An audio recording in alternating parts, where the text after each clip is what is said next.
We are seeing that we cannot live with the truth about ourselves.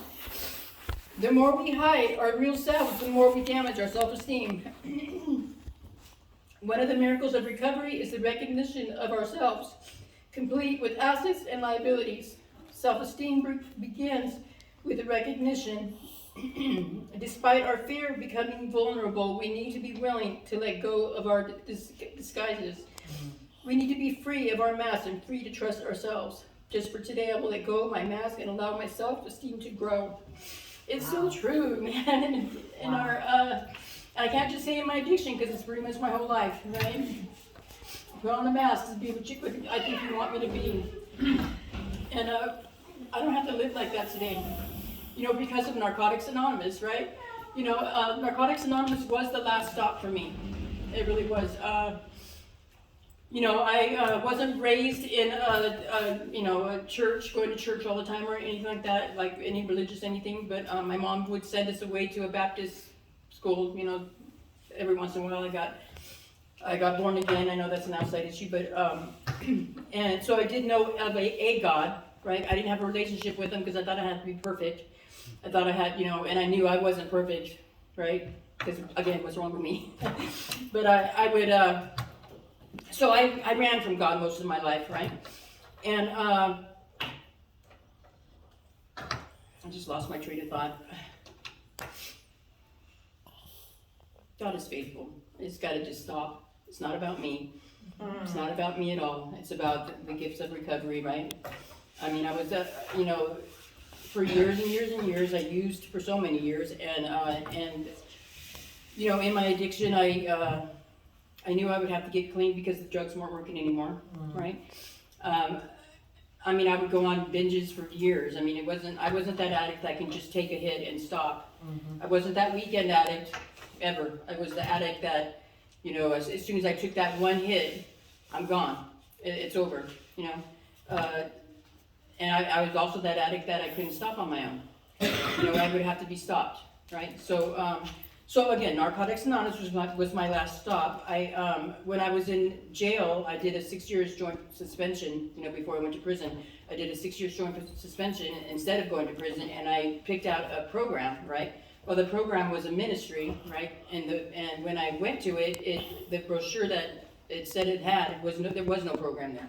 So I was sentenced there for a year, right? And I got really close to God there, and we helped develop the program. So I did learn some good skills there, but I do know that when I went there, they were totally against any kind of 12-step, right? So I was kind of brainwashed to like, oh no, AA's no good, Narcotics Anonymous is no good, and none of the 12 steps were good. So I had that image that, I'm not going to say my name is Lorraine, I'm an addict, because I'm not going to confess those words over myself, right?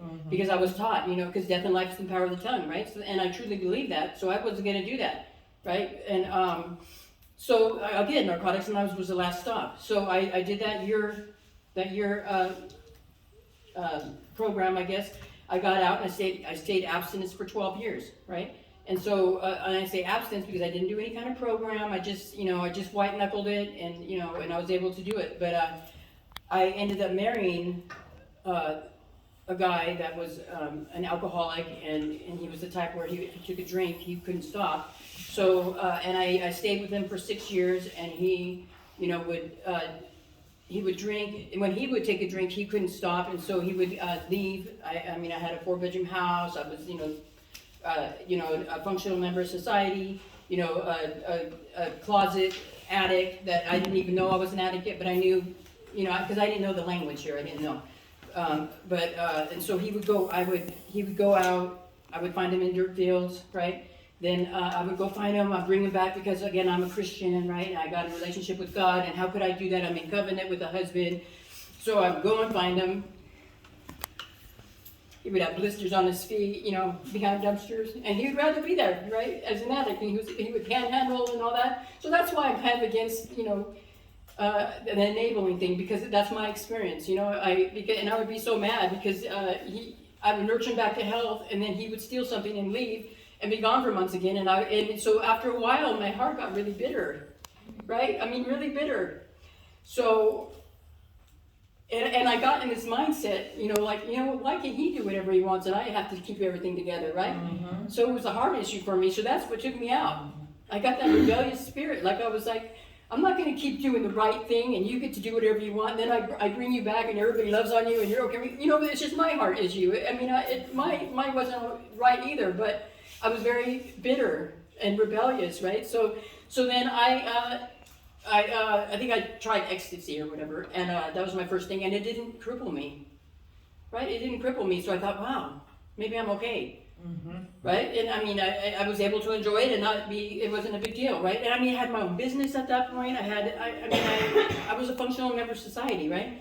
And so then, I just stayed out there. Eventually, I ended up trying my drug of choice, my favorite one, which is the one that keeps you up all the time, right? I tried that, and then within that first week, I was hooked. It was too late. I could not stop. I mean, I could not stop. I walked away from my business. All my equipment, I just walked away from it because I'd rather sell drugs. I mean, how sick is that? But because I couldn't stop.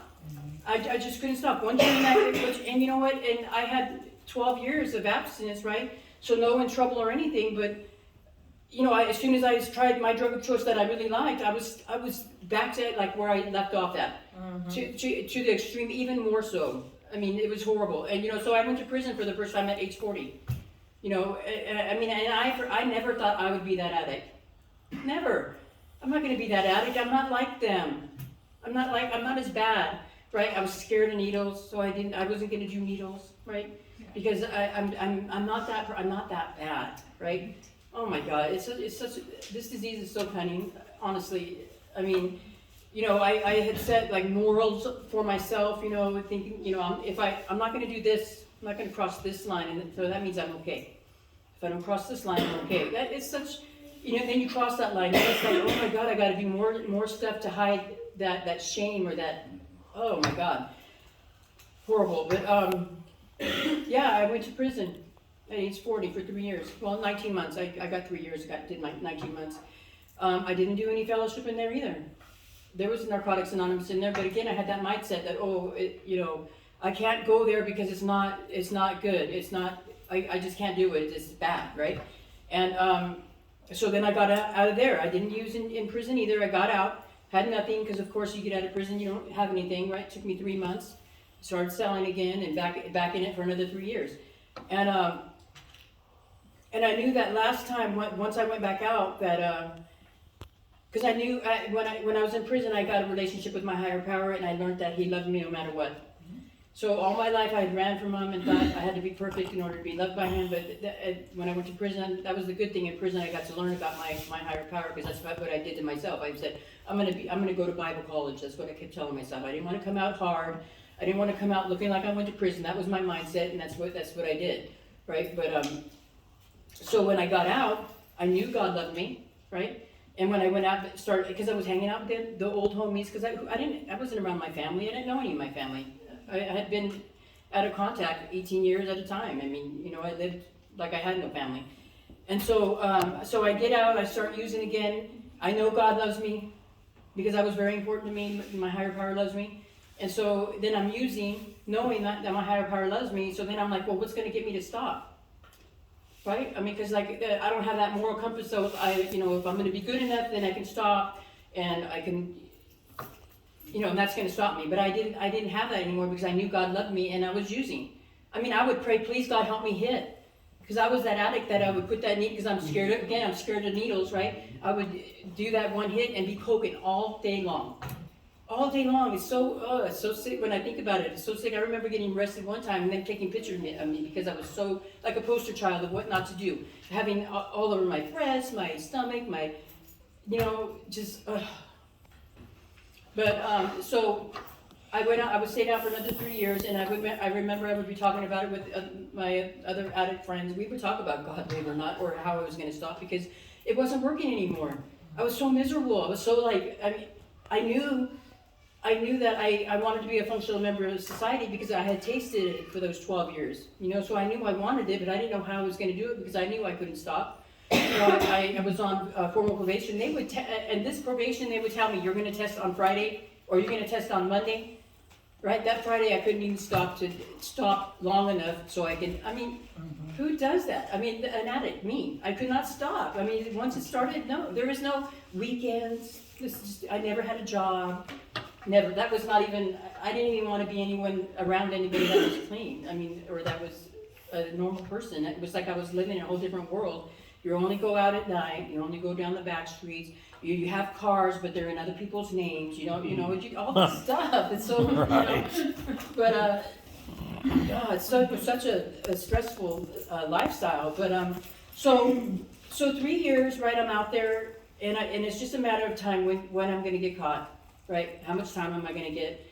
My next stint would be 7 years in prison. That's what they said. If you get caught again with sales, it's going to be 7 years in prison. And I couldn't even. I mean, I felt like prison was a waste of time. I mean, for real, it really wasn't, because I got to know my higher power. And my kids that I didn't know where they were contacted me there. So that was another miracle. But yeah, so I'm in addiction for 3 years. I'm talking about what am I going to do? How much am I going to get caught with? And so I finally do get caught. And I remember that last day. I remember using and it not working. Oh God, that paranoia that like, oh, the cops are coming, you see the cops, you're always aware, like you gotta watch everybody, you gotta watch your friends, you gotta watch, you gotta watch the cops, you gotta watch, you can't trust anybody, right? It's, oh man, it's such a horrible situation. But so I'm with this guy, right, and I have all my dogs with me. I had 4 dogs. I just love my dogs, right? So I had my 4 Chihuahuas with me, and I get arrested. And the guy that's with me, he takes the case. I mean, it's my stuff. And me and this guy's relationship was not a good one. We weren't like so tight that, oh, I'm going to take this for you, sister, or, nothing. It wasn't like that. So when he offered to take the case, I was just like, I just knew instantly it was God.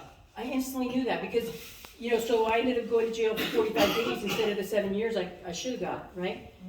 But just that whole miracle, because I feel like if somebody's going to take a case for you, that's like, they're giving up time. We don't even have that much time to live our lives, and they're giving up time for you. Somebody as unworthy as me. I mean, we don't even have it like that, and you're going to take the case.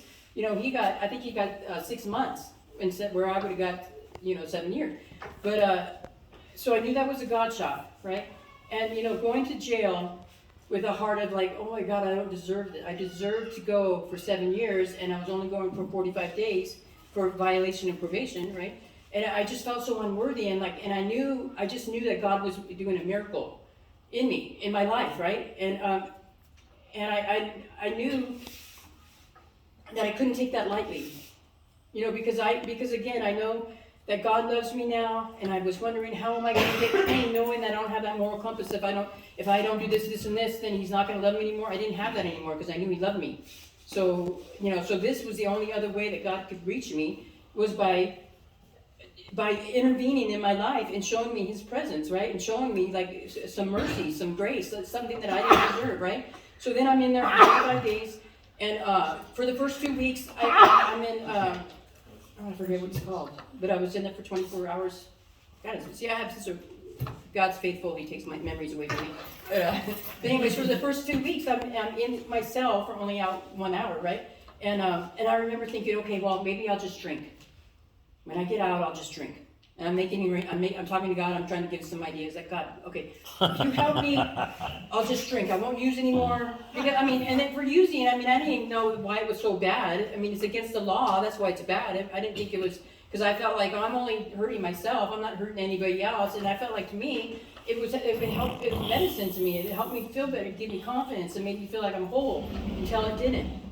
Right? Until it didn't. It was so, it's such a lying disease, man. So then I'm in there for 45 days, and then I go to a working dorm, and all of a sudden Narcotics Anonymous comes in there, right? And all this time I had never went, because it's not a good thing to do. It's it's against my spiritual beliefs, right? So I go to the meeting because I want to get out of my cell, right? So I go to the meeting, and there are these women there. They weren't all dressed up, but they were like. They were so peaceful, and they were laughing, and they were like they had this strength about them, and they were clean. I was like, how is that even possible, right? And the meeting that they had when they came in was not even supposed to happen, because I was supposed to get out the next day, and that meeting was like not even scheduled. I mean, it wasn't like it was, oh, I'm gonna go to that meeting on that day, and it was just something that happened, and I went to it, and they told me, well, when you get out, go to a meeting. That was, they said, if you don't do anything else, just go to a meeting, right? And I was like, because I was desperate, I was like, what am I gonna do? I knew I didn't want to go back to using, but I didn't know what to do, how to get clean and how to, so I get out, I go to a meeting, and man, our readings were so powerful to me. Just like everybody would read the readings, and I hung on. I was like a wallflower, but I hung on to all the words that they would say, and it just gave me life. And and at that time when I first got out, I hate to say this, but I was still selling because because before that, when I got out of prison, had nothing, and it was just a horrible thing. So when I got out this time, I sold still. I didn't use, put the gloves on, and thank God I was testing, right? Thank God I was still testing twice a week or whatever, but I was still selling for like the first 3 months. I wouldn't recommend it to anybody. I'm not glorifying it, but that's just part of my story. And the real reason was because the guy that took the case for me, I took care of him. When he went to prison, actually it was just jail. He didn't go to prison, but I took care of him, sent him money, and whatever. So, and that was like really important to me. That was my main aim for it, And then finally after a while, and thank God my friends, they were my family. The people that I used with, the ones that I sold to, they were my family. I mean, they didn't stop me from not wanting to get clean. They actually were very supportive. So I can't relate to the ones that that's just my story. And so, so I got word that my name was getting out there again, right? Because what happened was I was in probation in Lancaster, this is in California, which is a whole other county, and I was living in Fraser Park, which was a whole other county compared to, there was only like a half an hour apart, so that's how I was doing it, right, making it work or whatever. But God is so faithful. Even in my stupidity, He covered me. Because I remember one time I went to go deliver something to somebody. They're in my car. A cop went by, and the person put it under my seat. I didn't get busted, but it was a good wake-up call. Like, I better get out of this, or I'm going to go back to prison. And God scared me enough to those were wake-up calls. Because there's no.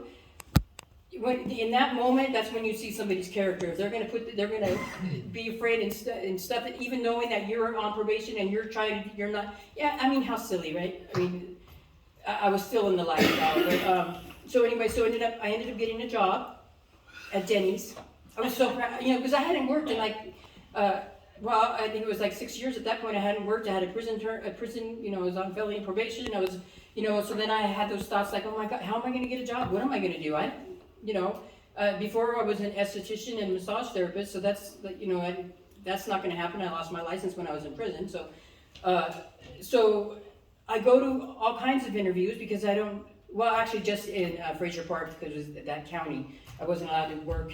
Well, the Denny's that I was on the borderline of both, is on the county line, so I could work at Denny's because it was still considered Los Angeles County, and I was, we do that. We're very creative, right? We're just very creative. So I went to Motel 6 first, and I went on my interview, and I didn't get the job, but I went on the interview, scared as heck, and I learned how to answer questions, right? So, and I think maybe that was the only other one I went to. Oh no, I went to a gas station too. And I say that to say that we should even if it's not the job you want, go and apply, because you can learn the coping or the right language on how to get the job that you really want. So that's what I did. And so then I worked at Denny's, and I was able to quit selling drugs. Because I quit smoking cigarettes too. That was amazing because because I just traded it for another habit.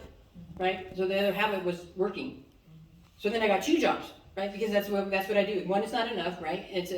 I'm just like, I have to have more, right? And but it took a while to get to that point. I want to have more because I was so. It was a total different experience to go to work and serve people when you were selling and had the bag, and you would pay I'll give you a quarter for this $500 job, I'll give you a quarter for the, what I mean? And it took a lot of learning how to live without that mindset, like working for money and serving and being a good worker and us addicts, we're very creative and we're really hard workers, which is amazing. I mean, I love that about us because we really are. When we put our minds into something, we'll do it. We'll do it. Put 2 feet in and give us more and more and more. So and that's a good thing. But I had to learn how to work and be afraid and do it uncomfortable and do it. And oh man, it was rough. I remember, man, just. And I'm not one that I can hide it very well. I mean, if I'm like going through something, everybody knows. I try to hide it. I mean, I try to be like, oh, but I don't have a poker face very well. But that was just my story. So I was really thankful for that job. And the reason I took it is because it was hourly plus tips, and I could make more money. I don't know. But yeah, life is good today.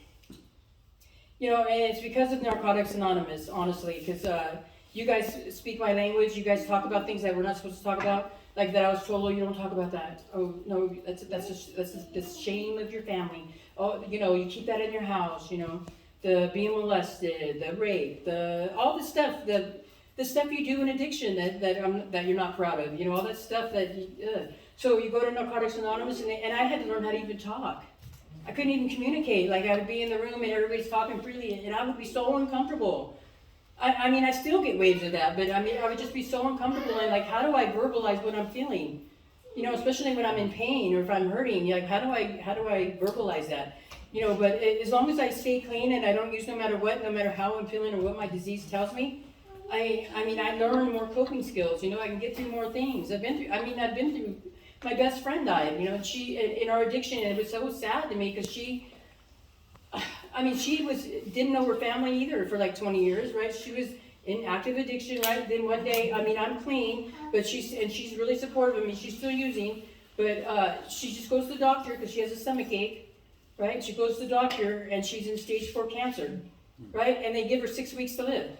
And she comes to me at Denny's at that time, and she tells me I'm dying. They tell me 6 weeks, and I was like, no, I don't believe that. And then I prayed with her, and I'm like, no, how is that even possible? Because then I'm thinking to myself, what a wasted life, right? When we're in addiction, we're out there, we're not in contact with our families, we're not a functional member of society, it's just like we're so self-absorbed of trying to like be well, and life is going on, right? And I was so sad for her because she would come to my work and just sit there and be so lost, like I'm dying. And I'm like, no, you're not. But she did die 6 weeks later, exactly how they said she was going to die. And I was there for her on her, I watched her die, and it was just like, I was so dumbfounded, but she was so proud of me at that time for being clean. I think I had a couple months, maybe, and she was so freaking proud of me. And back then I went to a meeting. I shared about it, and I told them, man, my best friend died. And I didn't use because I don't want her to see, I feel like those are all little God shots, not that her death was, but instead of going out and using because she died, I used it as like, I'm not going to, especially God gave me that chance. He reached me in the way he reached me, and that's the only way possibly that I could see that he could do it, out of love. He loved me enough to come get me and say, oh, hey, I'm going to give you one more chance. Have somebody else take the case, and you're going to be able to get another chance. You're not going to go to prison. But it doesn't mean my consequences aren't still there.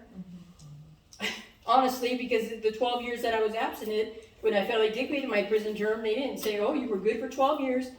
So we're gonna give you. We're gonna be nice to you. And we're not gonna give you any more case. It wasn't like that at all. It was like it's like as if I was using the whole time. They were so angry. I couldn't believe it. But and you know what? Because I have that experience today, I know that I can't ever use again because my consequences are still there. Because my hustle was always sales, so I know. I just know if I go out and use, I'm not gonna be able to stop on my own. I'm gonna go to prison. What a waste. I don't want to go to prison. So many things have been restored since I've been clean this time around. Since I've come to Narcotics Anonymous and applied what you guys told me to do. Take suggestions. Get my credit straight. Go to work even if I didn't feel like it. Even when I didn't want to. I go to work. You go to work. You pay your bills. All those things I had to learn how to do. and I did all those things because you guys did it. You guys showed me. I kept coming back. People would talk about how, you know, in the little town that I'm from, Fraser Park, it was like they were all 20 plus years or more clean time. Like I was the newcomer. I mean, there was no. I don't think there was anybody. Everybody had like 20 plus years. It was, and it was hard for me to relate to them because they all had brand new cars and they were all talking about their jobs and what they were going to do. How are they going to, you know, everything that they were dealing with was something that I couldn't even comprehend. It was like, how do I get from here to there? I mean, I didn't think I could get clean. I didn't think it was. I mean, and every time everybody got it clean, or like 30 days, 60 days was big. It was huge. It was milestones. I was like, oh my God, I did it. You know, but then with a year, I mean, I was like, when I got a year, I didn't think I would get a year. I was so grateful when I got a year. I didn't think it could happen for me. You know, because using for me was my medicine. You know, because all those being molested, all those feelings of not being, what's wrong with me? You know, all those, when I used the drugs, it took away that pain, and I was, you know, I was okay, right? Until I wasn't. But yeah, I knew, like, when I got clean, I was going to have to deal with my emotions. I was going to have to deal with my past trauma. I was going to have to, like, learn how to be okay in my own skin. And how do you do that without drugs? I mean, because I didn't think it was possible. But gosh, I got 6 years. 7. I got 6. 7, woman. Okay, see, I should have stopped sooner. No, but yeah, so I just don't use no matter what. And, you know,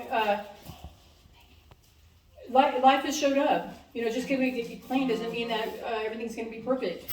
Doesn't mean we're going to have a house. Doesn't mean we're going to have, you know, and Narcotics Anonymous doesn't promise anything except for freedom from active addiction, right? That's right. You know, it doesn't promise anything. But if you do the next indicated step and you take suggestions and you put your, you know, you do some step work, if you do all that, then good things start to happen because you start being a functional member of society. You know, and I remember early on for me, like, I would think, God, how am I going to fix everything? Because then I thought I had to fix everything right away. Right, then I thought, oh my God, I'm going to have to how am I going to do this? And you guys would remind me, it's just for today. And there's so much power in just for today. I don't have to fix everything all at once. I can stay clean for today, just for this hour, for this, you know, I can stay clean, right? I can, you know, I can just do the next indicated step. I can just do what's in front of me, you know, but I had to learn that the hard way. When you get clean, all of a sudden the creditors come and find you, right? Yeah. If you get an address, all of a sudden, you know, I got this fear of checking the mail, right? I would be so stressed out, like, oh my God, what am I going to do? You know, so, because then all of a sudden you need to pay this bill, you need to pay this bill, and I'd be, you know, and like a student loan, I think the original loan was $2,000, it's now $15,000, right? And so, and this is because I was gone for years, right? So, and, I think they even did garnish my wages, for a little while, but, and that was kind of a kick in the ass, like, okay, well, maybe I do need to take care of this one and take care of this, my JCPenney's, a phone bill, and maybe I do gotta do this. And so I would go check the mail and I would have this anxiety and this fear, like, oh my gosh, you know, but after a while I learned that all I gotta do is pick up the phone and call and take care of this one, right? So then I would, and it wasn't even that bad because they would say, okay, well give us $200 and we'll clear it up. And I was like, well, okay. So then I would take care of that one. Then I just did that with each and every one. But it took me a while to get to that point where I would want to be part of the solution because I was just so afraid. I mean, I was so afraid. I don't know, but I think we just have to learn that in our coping skills and learning how to be a functional member of society. You just have to do it afraid, do it uncomfortable, and I'm always uncomfortable. Of course, I mean, I hate it. But you know what? Once I get through it, it's another coping skill. Like, oh yeah, I did it. Okay, I can do it again. Oh yeah. You know, we had a cancer scare a couple years ago. I mean, it was in a cancer treatment center for a few weeks. Oh my God, that was the scariest thing ever, and I didn't think we can get through it. But you know what? Narcotics Anonymous was right there with us. They, you know, supported us. I mean, we got so much love, huh? So many people. Oh, yeah. Thousands. I got married to somebody in Narcotics Anonymous. Sorry about your luck. Dude, that was the most scariest thing because I never thought I would get in another relationship because I always got in relationships where I took care of the guys. And so I was very, I wasn't gonna do it again, right? And if something starts to look like something, then I'm like, all my character defects, I was like, I'm not, and again, I don't have that poker face, right? Or that, yeah. And so, I do remember like early on, right, my husband was between jobs and he was gonna go to Vegas, right, and go get a job, and we hadn't really talked about it because we were just in the dating, we weren't really like that yet, but I got my feelings hurt, like, what, you're just gonna go to Vegas and get, what, and in reality, he was just gonna go get a job because he couldn't get a job, right, but I'm, taking it personal, like, so you're just gonna leave and not even talk about it, whatever, because we weren't living together, right, so then that job fell through, right, and so then he doesn't have anywhere to live, right, and I was like, I'm sorry, you're not gonna come live with me, no, because, okay, now you want me, that was my mindset, so it really was, but you know what, because I stood my ground on that one thing, I really believe that I respected my boundaries, and I had him respect me. Right. Because you Absolutely. teach people how to treat you, right? Right. And I was like, I'm not gonna, no, I don't want you to come here and be here because you have to. No, I'm not gonna do that being clean, are you kidding me? No. And I liked being by myself, I did like having my own place, but I mean, we eventually did move in, and that was another thing, because relationships were one thing I was not good in them. I don't know what normal is, I don't know what healthy is, I don't know, God. I mean, and then doing it, and then we're both in Narcotics Anonymous, right? I can't stand here and say everything's perfect because he's right there and he knows, right? No, I mean, right? I mean, I can't put on any mask because I have somebody that can, and that was really hard for me in the beginning. It was like, God, I mean, yeah, it was really rough. And because I had stopped selling drugs, right? And so I was very protective of my home. I didn't want anybody coming over. Anybody that I used to hang out with, I had my boundaries. I didn't want nobody coming over, right? Well, I had a friend, and she knew me in addiction, and she knew me out of addiction, and she had, like 5 years? Oh gosh, yeah, more than that. Yeah, so she had brought this guy to my house, right? And I'm like, I was so upset. I didn't come out because I was already sick, because I was working 2 jobs and I was sick, right? And I was like, and I was so mad, like, how dare you bring this guy to my, who is he? Like, why would you bring this guy to my house? So I'm so upset, and so I'm walking over to go talk to her after he's gone, and I felt like God, like, stops me in my tracks and says, like, because Francine was, like, very protective of me, right? And so I had to, like, stop in my tracks and think, okay, now what's the bigger picture here, right? What's really going on, right? And so I went over and I talked to her. I said, so why would you do that? I said, does he know God? Is he passionate about recovery? Does he have a job, right? Because those things, I wasn't going to settle at this time, because I know, because all my life, no, I'm not going to do it. And so she said, yeah. And I was like, okay, well, maybe I got to take heed to this, right? Maybe God knows, because I say I was happy about myself, and I say that I was okay being alone, and I was, but deep down, I didn't think I was good enough to be loved, right? Because I know my character defects. I know I'm insecure, I'm jealous, I compare myself. I know, especially early on, are you kidding? Oh my God. And so I didn't think, no, I didn't want to have to, because those are more emotions that I have to deal with in order to be in this relationship. And I can't act out here and then be here all, it was really rough. It was really, really rough. But you know what, but God is faithful, right? And it wasn't like, God is faithful. He was passionate about recovery. And I know a lot of people say, well, don't get in a relationship. I mean, it was a year. It was just a year. Because me and my friend Francine had taken a picture for my year clean, and he seen my picture. And he said, who's this? And then, I was like, that's weird. How would you want to come to my house? And, anyways, but he says God told him, and, because the language of God is important to me. I know that God works in my life. I know he shows up anonymously. I know so I look for his guidance that way. And it turned out, and, we're not perfect by any means, but we do speak the same language because we're Narcotics Anonymous, right? We do, It's not working. we're doing it. We were fighting on the way over here. I was like, oh my God, how am I going to do this? I don't even want to go. It's all about me. Like, what am I going to do? I have nothing to offer, and it's like such a lie. Our disease is such a lie. I am clean. Just for that alone is a freaking miracle. I mean, especially, fuck fucked up I am, man. And for me to be clean and not take my medicine, right? No, it's not my medicine today though, and I'm thankful I can't even imagine using now, Right. which is something I never thought would happen. I mean, it has, right? I have too much to lose today. You know, the self-esteem alone, I don't wanna lose. Oh man, when we first came out to Texas, you know, it was a really, really rough time for us because Yes. we didn't know anybody. And it was just us, right? And before that, he was a truck driver, right? And so he would be gone for a month. And so I felt like that was God's direction too, because I still had my place. And so I still had like my own serenity for a little while, and then like little bits and pieces of him, right? And then, it's just because it was hard sometimes, and he would never leave. Like I would tell him, get that, right? I would say, get out, right? Because I'd be so mad. And he would never leave. He would go sit in the car, cool off, and then we'd come back and talk. And I was like, who does that? I never thought anybody would do that, right? And he would do that. And so he did things too, like that showed me that, wow, he really is, he does want to make this work, you know? And he married me anyways. No, you know, it's not that I tried to hide. We didn't hide anything in the beginning, you know. So because yeah, but yeah, but we did it. Huh? No, but our wedding was the best. I mean, it was Narcotics Anonymous. He proposed to me at a Narcotics Anonymous convention. It was beautiful. We had all of our family there, Narcotics Anonymous family, right? And it was beautiful. And you know.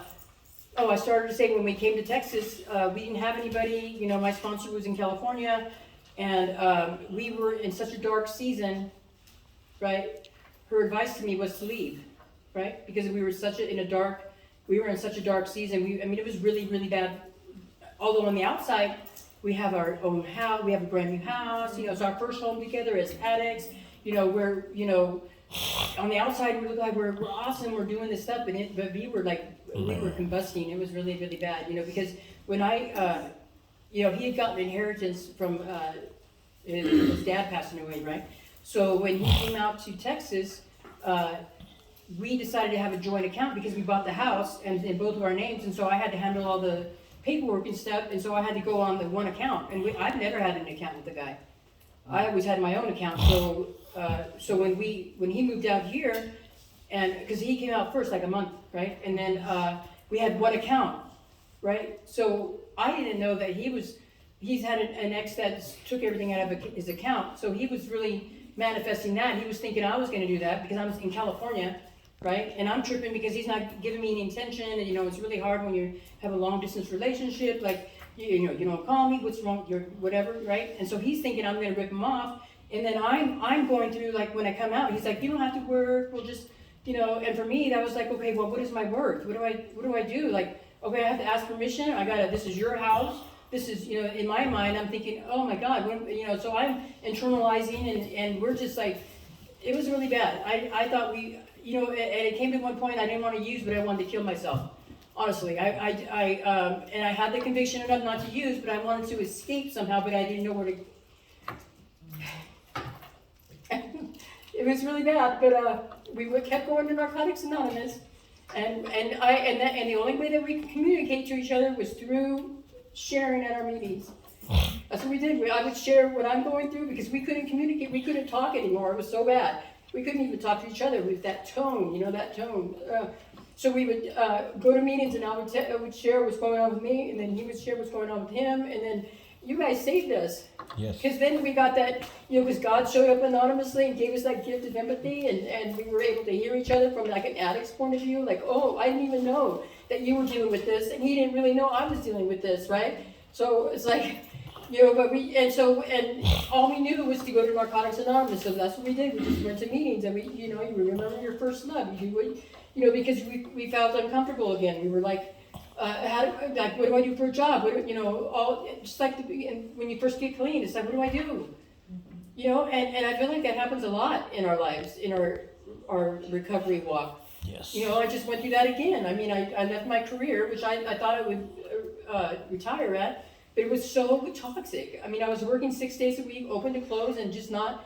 It's not healthy for me. I stopped going to Narcotics Anonymous meetings. I stopped making it a priority. You know, and then when I left my job, Jordan's like, well, you got to get your passion back, and I'm like, oh, I was so upset. I was so like, I'm just an addict again. Now we're back to this again. Now I'm just an addict, right? And so, you know what I mean? I was like so angry, and he's like, you know, and he had that talk with me, like we're not gonna make it, you know, because first of all I was gone all the time, so we were struggling, you know, whatever you put the head of, you know, your recovery or your relationship, that's not healthy. You have to, you know, in my quest to like prove myself, you know, oh I got this title. I am somebody. Oh, okay, maybe I am somebody. I got this. I can do this. I was trusted with so much, and then I had to make that decision to walk away from it, and it was very humbling for me because I was like, well, you know, even though it was so toxic. I mean, it was very toxic. That I mean, sometimes we'd be there till 4 a.m. She would want us back at 7, and I'd be like, this is not healthy for me. I can't cope with no sleep. You know, that it's just not healthy for me. So, and he kept wanting me to quit, and I kept saying, well, I'm not going to do it for you, because if I do it for you, I'm going to resent you, right? I have to have him, you know, do it for me. So finally I did quit, and then it's been so hard to find a job. So I've been applying, but now I have these boundaries. I don't want to work nights, and I don't want to work weekends. I don't want to be married to another job, because I don't have to be married. We have a partnership here, so it's not like I'm the sole supporter. I have to go balls out to, you know, I don't have to do that today. And that might be why, but God is just not opening the door. But now I'm door dashing for full time, and I'm making okay money, so that's okay. But I did have a job, because I've been persistent on texting this other job. It's for Swanson's, and it's Monday through Friday, 8 to 6, and it makes $180 a day. And so I mean that's perfect. And so I'm waiting for that to open, and they just texted me back on, I think, New Year's Eve. The other day, yeah. Yeah, and they just said, well, thank you for your persistence, and there might be a position coming up soon. And it's like, oh my God. So, and I have my DOT, I passed that, you know, and so maybe I'm going to get the job. I think I'm going to get it in Jesus' name. But if not, God's going to provide. And what time is it? Am I done? I knew that was coming. You're doing great. Is it time? What about Daddy? What about your dad? What about your dad? Okay, well, let me start with, you know, like I lived most of my life like I had no family, right? Most of it. I mean, like my mother, you know, because of being molested, she blamed this. I'm a twin.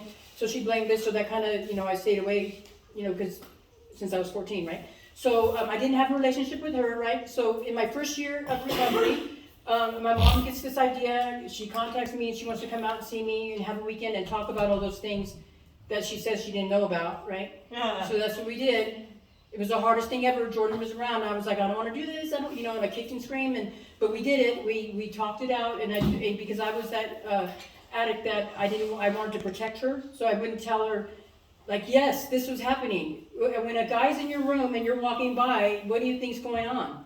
You know, and so I would told her, you know, what was going on, and so she had to face, okay, this was happening, and it wasn't all, because she told foster homes that we were just rebellious, we can't be controlled, and we're just making it up. Well, you know, whatever. But so that relationship was restored. I had to do step work on it. Oh my God. And you know what? But come to find out, my mom's an addict. Right?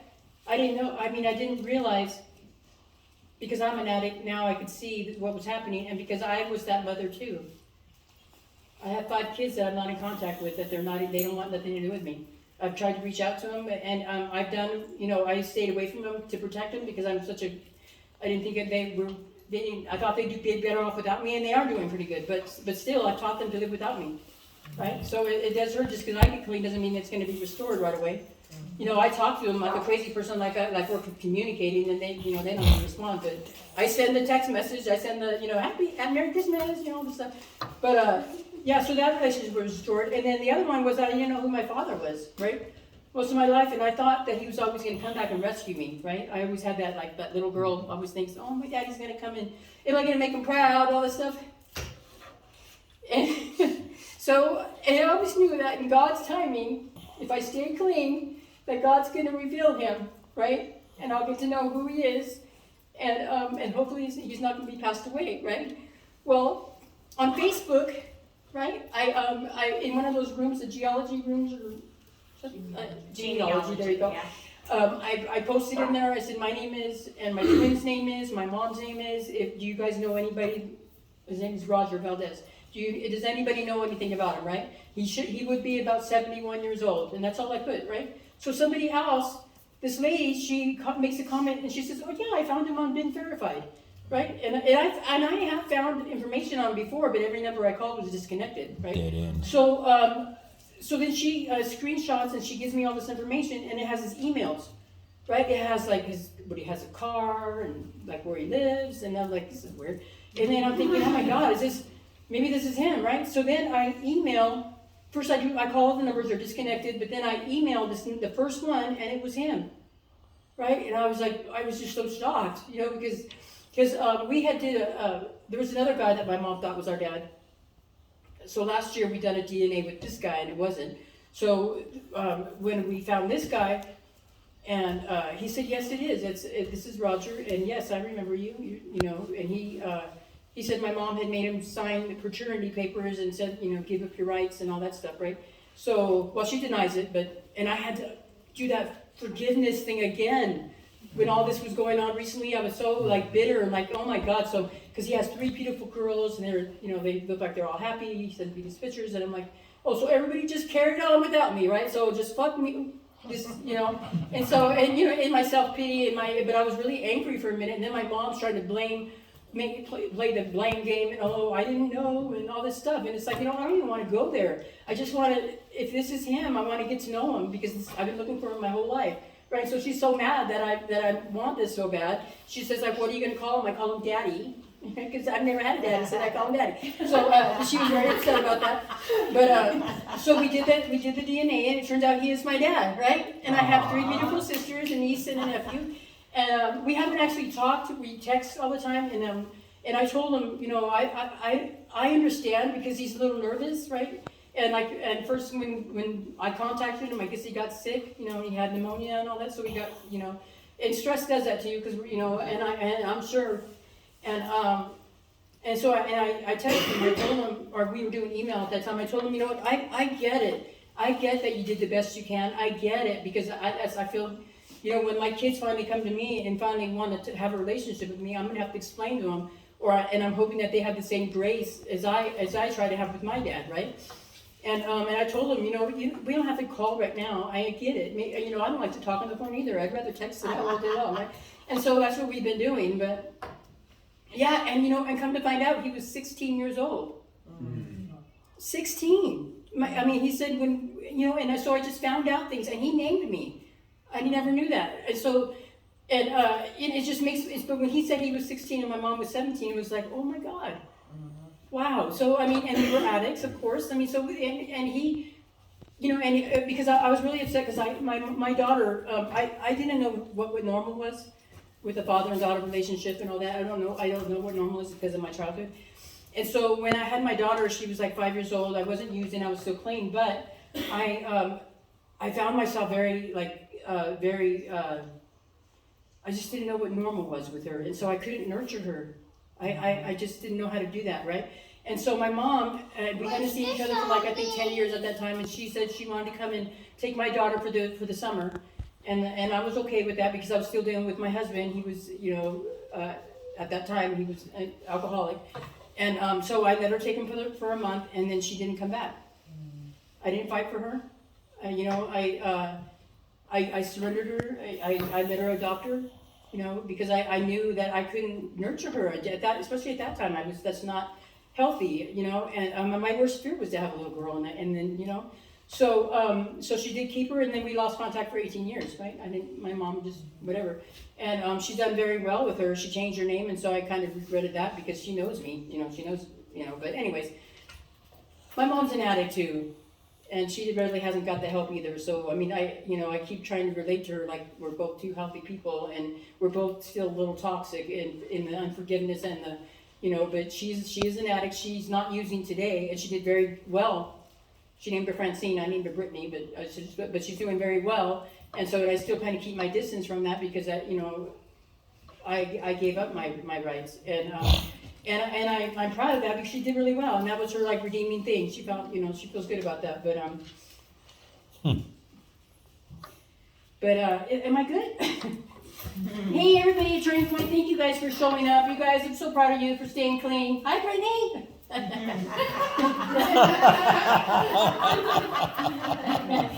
But I think I'm done, am I? Yeah. Oh, thank you, okay. You're Thank you for letting me share. And I apologize for being so emotional, but you know what? It's just part of it, It was you know? awesome. Okay, thank you. Great job. Thank you. Nice.